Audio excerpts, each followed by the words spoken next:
poprzednim odcinku pokazywałem Wam 5 perfum, które moim zdaniem oferują super jakość składników w bardzo przyzwoitej cenie. Po liczbie wyświetleń i komentarzy widzę, że ten temat bardzo Wam się spodobał, dlatego dziś zrealizujemy sobie drugą część tego cyklu, który zresztą sami mi podrzuciliście w pomysłach w komentarzach. Mianowicie pokażę Wam dzisiaj 5 luksusowych zapachów, które mimo, że bardzo drogie, raczej nie mogą się pochwalić równie ekskluzywnymi składnikami. Zamiast tego bazują na bardzo budżetowych komponentach. Cześć, witajcie.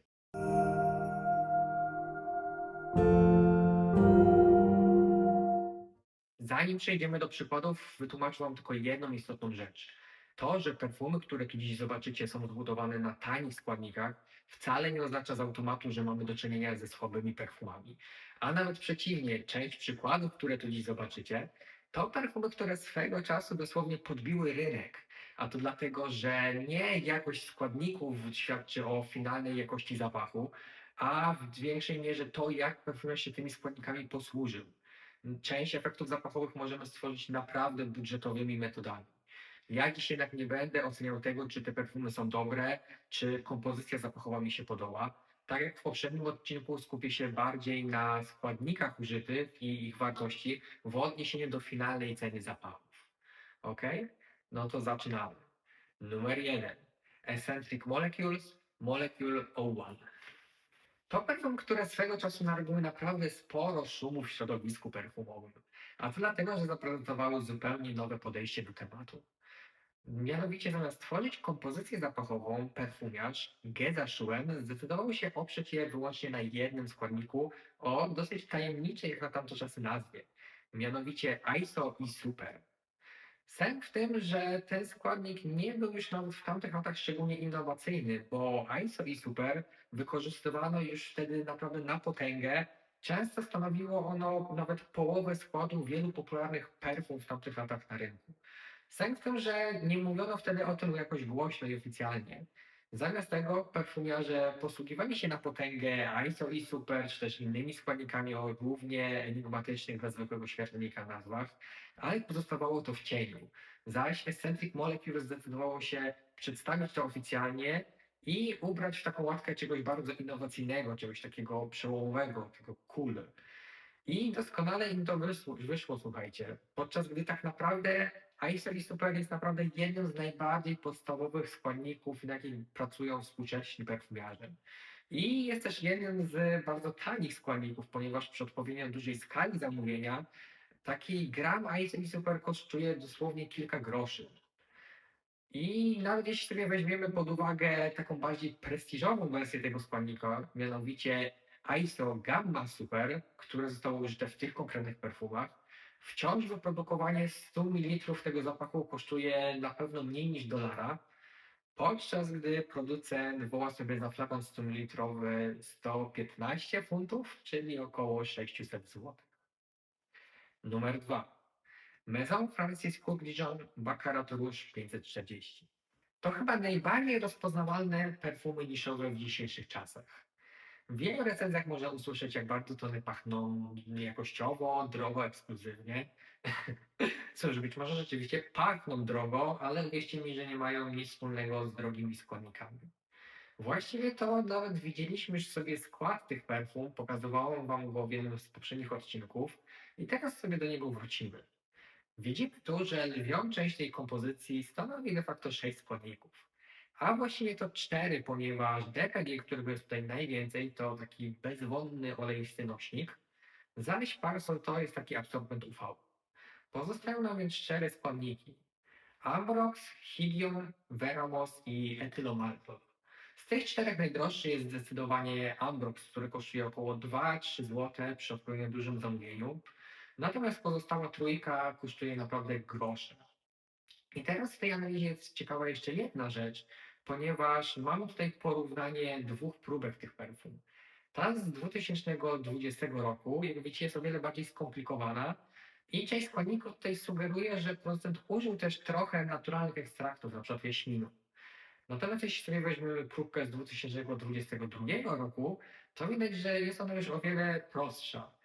I teraz tak, ciężko tutaj wyrokować, czy to jest efekt tego, że producent obciął tą kompozycję z części składników, Czy może to jest kwestia tego, że urządzenie do analizy tej konkretnej próbki było mniej czułe lub też interpretacja mniej dokładna? Natomiast nie zmienia to faktu, że nawet sobie jeśli weźmiemy ten pierwszy przykład, to mówimy tu o perfumach, za które producent woła ponad 1000 zł za 100 ml, a w 95% bazują one na bardzo budżetowych i bardzo podstawowych, popularnych składnikach. Numer 3. Rocha Parfums Enigma Parfum. I tutaj już wchodzimy na poziom pewnych naprawdę potężne kwoty. Flakon 50 ml tego zapachu kosztuje aż 2000 zł, co daje nam zawrotne 40 zł za mililitr perfum. Producent na stronie internetowej zachęca bardzo ciekawymi nutami. Mamy tu jaśmin z gras, mamy neroli, różę majową, a nawet szarą ambrę czy koniak. Problem w tym, że zdecydowana większość tych nut jest odtworzona za pomocą syntetycznych akordów. I jeśli sobie popatrzymy tutaj na analizę składu tych perfum, gdzie laboratorium było o tyle dokładne, że wskazało nam nawet, które z tych substancji pochodzą z naturalnych składników, to widzimy, że tych naturalnych składników tu użyto w najlepszym wypadku 7%. I z tego większość stanowią raczej takie popularne, dosyć tanie substancje, które widzieliśmy też na przykład w poprzednim odcinku, gdzie były one użyte w o wiele tańszych perfumach. Jeśli sobie zaś weźmiemy te droższe składniki, no to mamy tutaj jedynie różę i z czego tej róży jest raptem 1%.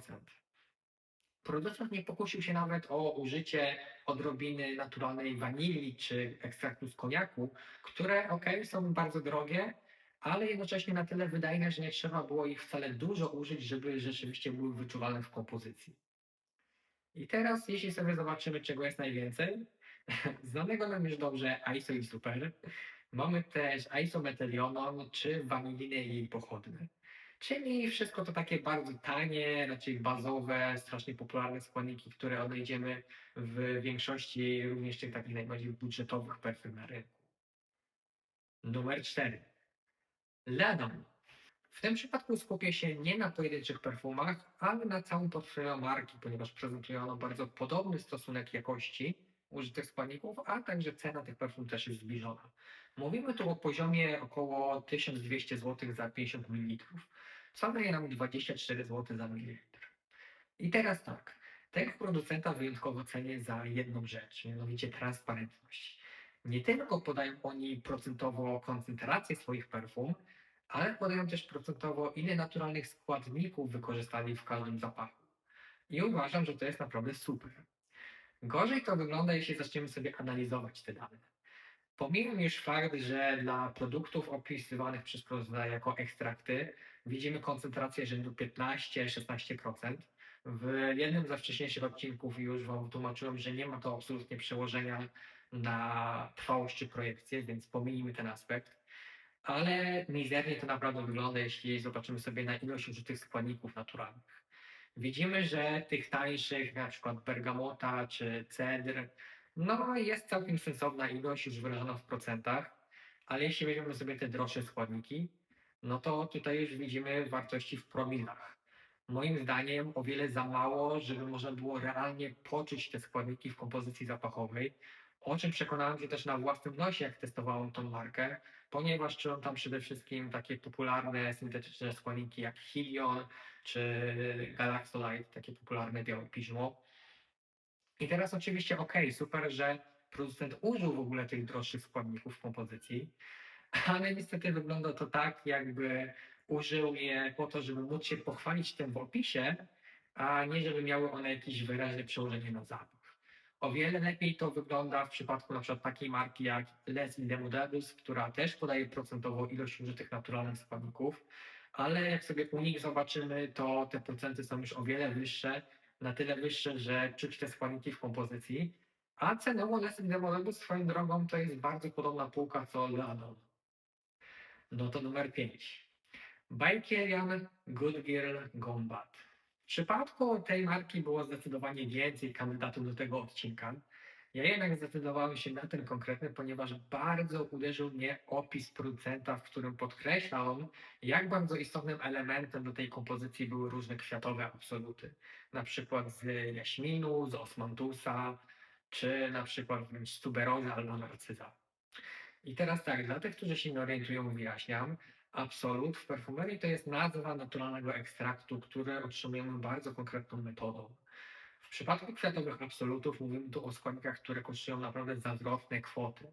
A to dlatego, że żeby stworzyć kilogram takiego absolutu, często musimy wykorzystać dosłownie tony płatków kwiatów. Stąd też tak rzadko kwiatowe absoluty czujemy w jakiejś dużej ilości w perfumach, ponieważ rzadko kiedy producentów stać na ich wykorzystanie. No ale w tym przypadku, hej, producent woła 1200 zł za 50 ml perfum, więc może po prostu miał budżet, żeby je wykorzystać.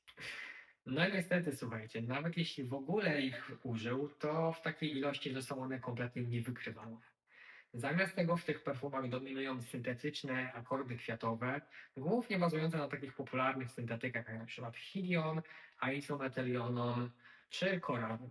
Mamy tu też dużo molekuł o takim wysokim impakcie, dzięki którym ten zapach jest wyjątkowo głośny, taki naładowany i gęsty. Dzięki temu też pewnie ma swoich zwolenników. No ale jednak ciężko tutaj mówić o jakości, która by uzasadniała tak wysoką cenę, a tym bardziej o tym, żeby jakoś miało to odniesienie do tego opisu, w którym producent chwali się tymi absolutami. No i tak słuchajcie, wygląda ta piątka. 5 zapachów wyjątkowo luksusowych, drogich, które jednak nie mają w sobie aż tak dużo tych luksusowych, cennych składników. Jednak jak widzicie, większość z nich to są naprawdę bestsellery, które można powiedzieć, że w pewnym momencie w jakiś sposób wyznaczyły trendy, przynajmniej jeśli chodzi o ten segment niszowych perfum. Często w recenzjach pojawiały się jako synonim jakości w perfumerii. Czy to oznacza, że ich amatorzy nie znają się na temacie? Nie powiedziałbym. Wydaje mi się, że sukces tych perfum wynika przede wszystkim z tego, że po prostu ich twórcy mieli super pomysł i udało im się zrealizować przy użyciu akurat takich bardziej budżetowych składników. Oczywiście mogliby oni się pokusić o użycie lepszych, droższych składników, ale wtedy z automatu te zapachy byłyby inne. I pytanie, czy w takiej formie też odniosłyby taki sam sukces, jak odniosły go obecnie.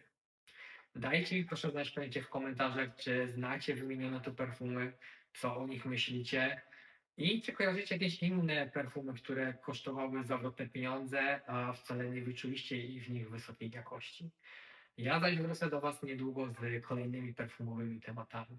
Dzięki wielkie, że jesteście. Trzymajcie się. Na razie.